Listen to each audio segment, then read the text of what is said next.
Mga vendors sa dakbayan sa Lapu-Lapu nga wa pa maka-swab test sa mayaging simana, Gitakda'ng ipa-swab test ug mga adlaw.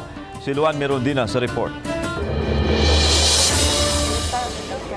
Sa 3,003 ka mga vendors ug sakop sa City Traffic Management System kon CTMS nga napaubos sa swab test niadtong Oktubre 19 hangtod Oktubre 21, 11 kanila ang nagpositibo. 8 kanila mga vendors samtang 3 mga sakop sa CTMS. Gipahimutang sila karon sa isolation facility sa dakbayan sa Lapu-Lapu. Tungod sa kadaghang mga vendors, daghan ang wa makapaswab test ug tungod niini gikatakda ang laing swab test ug mga adlaw gikan sa alas 8 sa buntag hangtod sa alas 3 sa hapon. Katong pag Wednesday natong pagpahigayon sa last day nato na 500 ka buok ang nagpaabot sa gawas, wala na nato na accommodate kay 1,000 na ang nasa sulod. So most probably ingana na ang gidaghanon or sobra pa sa 500. Samtang malipayong gipahibaw sa taga City Health Office nga sa 211 ka mga habal-habal ug tricycle driver sa Olango Island nga napaubos sa swab test sa milabayng Huwebes. Way ni usa kanila ang nagpositibo sa COVID-19. Pabiling taas ang recovery rate sa dakbayan sa Lapu-Lapu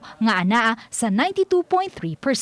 Samtang padayon usab ang pag-ubos sa mga COVID positive cases. Gahapong adlaw adunay duha nga nadugang nga mga bagong kaso. 2,444 na ang total active cases sa dakbayan, apan 71 na lang niini ang active cases kay naka-recover na ang 2,256. Bisan pa man sa ato ang mga resulta nga gawas nga dili gid ingon anak ka kataas or maingon ta nga nagka-flatten na atong curve, dili gid ta complacent ha kay kanang mahimo mo wear gid gihapon tas atong mask, face mask.